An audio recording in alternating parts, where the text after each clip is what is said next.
नमस्कार, स्वागत है आपका फिर से P3 positive progressive path classes में। आई होप आप सभी लोग अच्छे होंगे और आपकी पढ़ाई सही चल रही होगी।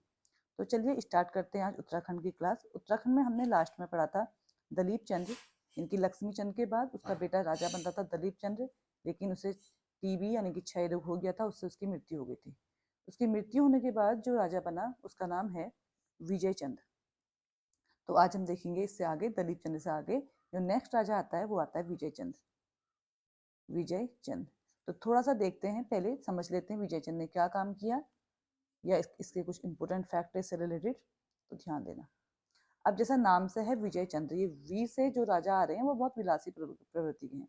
इससे पहले आपने देखा था पहली क्लास में वीणा चंद्र हमने पढ़ा था, वॉ से था, वो भी विलासी प्रवृत्ति का था, ये भी विलासी प्रवृत्ति का राजा था। तो ये विलासी प्रवृत्ति का था, तो इसकी जो राज सत्ता थी वो उसके दरबार में 3 शक्तिशाली अधिकारी थे, जिनका नाम है, एक का नाम था सुखाराम कार्की, इंपोर्टेंट नाम है, ध्यान रखिएगा। एक का नाम है सुखाराम कार्की, एक है पीरू गोसाई, पीरू गोसाई, और एक था विनायक भट्ट, विनायक भट्ट।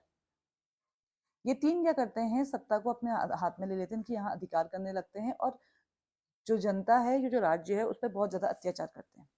अब लक्ष्मी चंद का एक बेटा है, मैंने आपको क्लास में बताया था लक्ष्मी चंद के 22 पुत्र हुए थे। अब इसका एक पुत्र है लक्ष्मी चंद का पुत्र, जिसका नाम है कुंवर नील गोसाई, कुंवर नील गोसाई। कुंवर नील गोसाई इन तीनों के काम का विरोध करता था, तो इन तीनों ने कहा ये विरोध कर रहा है, एक काम करते हैं इसको मार देते हैं। तो क्या करते हैं, कुंवर नील गोसाई को मार देते हैं। कुंवर नील गोसाई को मारने के बाद चुप नहीं बैठने वाले थे, क्योंकि लक्ष्मी चंद के 22 बेटे हैं। अब इन्होंने क्या किया, एक एक करके सब राजाओं को मारना स्टार्ट किया, इनके सब बेटों को मारना स्टार्ट किया।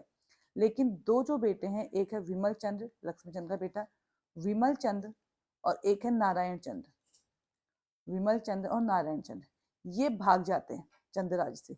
जो विमल चंद्र है वो गढ़वाल में शरण ले लेता है, और जो नारायण चंद्र है वो डोटी में चले जाता है।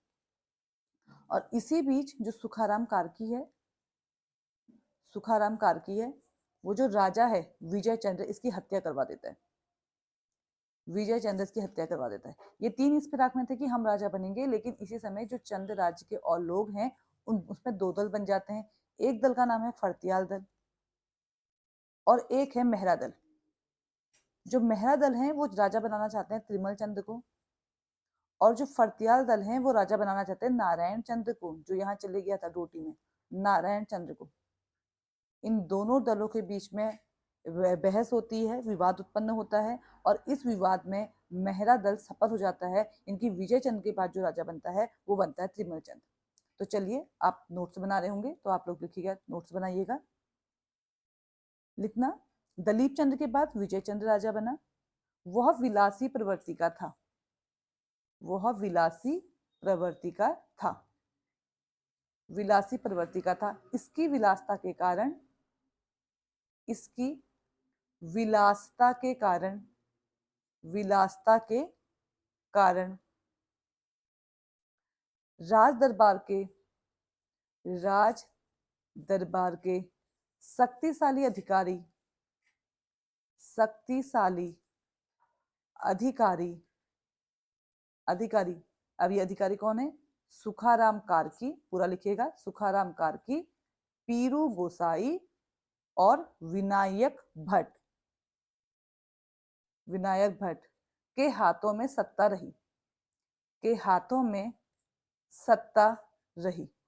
दूसरा पॉइंट लिखिएगा, लक्ष्मी चंद का पुत्र, लक्ष्मी चंद का पुत्र, लक्ष्मी चंद का पुत्र है नील गोसाई या कुंवर नील गोसाई, लक्ष्मी चंद का पुत्र कुंवर नील गोसाई इनके कार्यों का विरोध करता था, इनके कार्यों का विरोध करता था, विरोध करता था।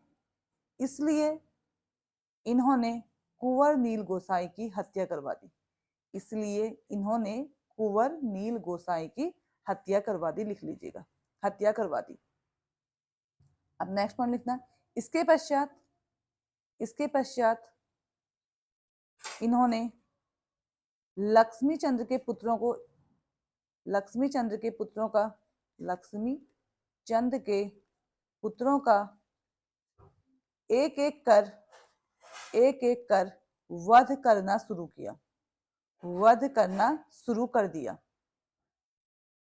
वध करना शुरू कर दिया, जिसमें विमल चंद और नारायण चंद्र जान बचाने में सफल रहे, पूरा लिखिएगा, जान बचाने में सफल रहे। विमल चंद ने गढ़वाल में और नारायण चंद्र ने डोटी में शरण ली। इसके पश्चात सुखाराम कार्की ने विजय चंद्र की हत्या करवा दी, विजय चंद की हत्या करवा दी,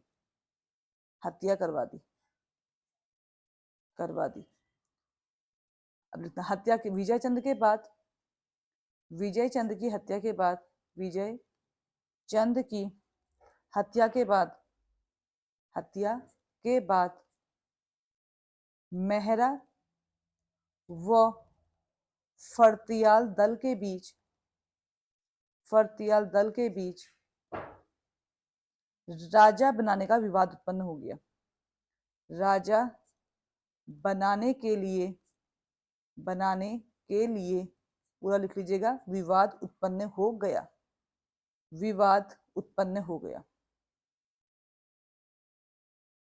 लिखिएगा मेहरा दल त्रिमल चंद्र को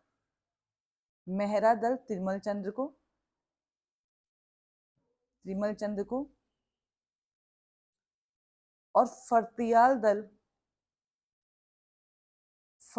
दल नारायण चंद्र को राजा बनाना चाहते थे, परंतु मेहरा दल इस दौड़ में सफल रहा और त्रिमल चंद्र राजा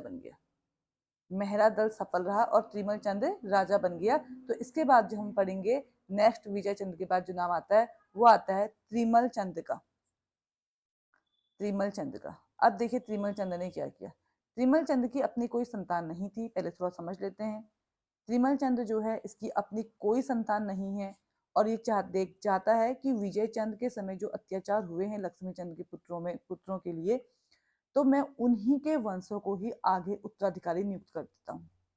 अब करता कैसे, त्रिमल चंद्र की कोई अपनी संतान तो थी नहीं। एक हमने नाम देखा था कुंवर नील गोसाई, जो कि लक्ष्मी चंद्र का बेटा था, कुंवर नील गोसाई। वो क्या करता है, इसका जो पुत्र है उसका नाम था बाजा।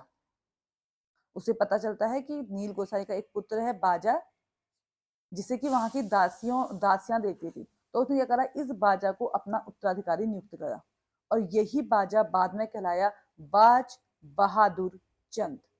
तो लिखिएगा नेक्स्ट त्रिमल चंद।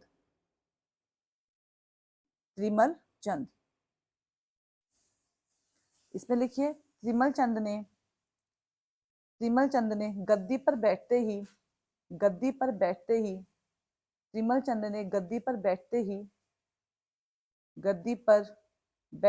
सबसे पहले क्या करा इसने, जिसने विजय चंद्र को मारा था, बैठते ही सुखाराम कार्की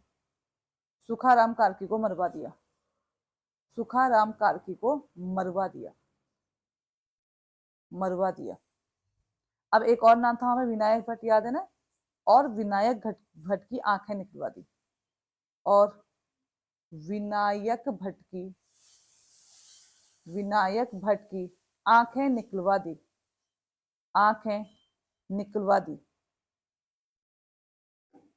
दी।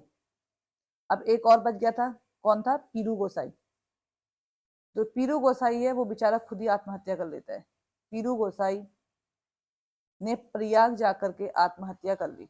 अब ये तीनों मर गए जो कि बहुत ज्यादा अत्याचार कर रहे थे या बीच में विरोध कर रहे थे। प्रयागराज में आत्महत्या कर ली। फिर त्रिमल चंद ने नीलू गोसाई के पुत्र, नीलू या इसे नील भी बोलते हैं, हाँ, गोसाई के पुत्र बाजा को अपना उत्तराधिकारी नियुक्त किया।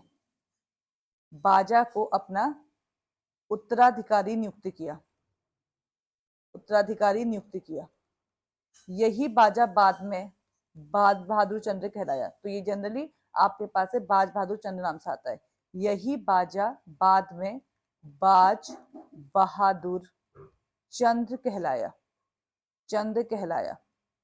अब देखिए ये ऐसा पहला शासक है जिसके लिए पवाड़े गाए जाते हैं, तो नोट करके लिख लीजिएगा। त्रिमल चंद्र पहला शासक है, त्रिमल चंद्र पहला ऐसा शासक है जिसके पवाड़े गाए जाते हैं, जिसके पवाड़े गाए जाते हैं, गाए जाते हैं। अब देखिए आप लोग को थोड़ा सा समझ रहे होंगे कि हम त्रिमल चंद्र विजय चंद्र पढ़ रहे हैं, लेकिन ये बीच में गोसाई पढ़ रहे हैं।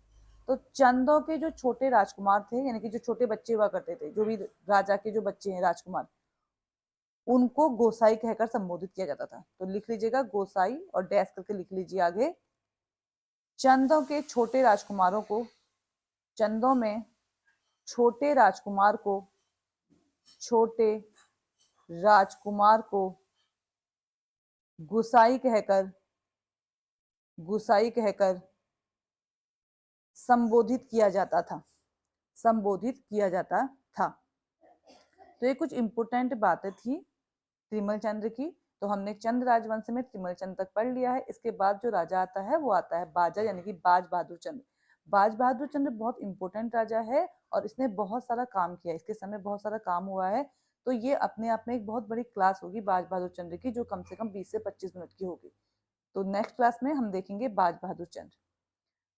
आई होप आप सबको मेरी क्लासेस अच्छी लगती होंगी। तो आप प्लीज़ कमेंट करके बताइए अच्छी लगती हैं या मेरा पढ़ाया हुआ आपको समझ में आता है या नहीं आता है। वीडियो को लाइक कीजिए, शेयर कीजिए, सब्सक्राइब कीजिए। मेरे साथ बने रहने के लिए धन्यवाद। मिलते हैं अगली क्लास में।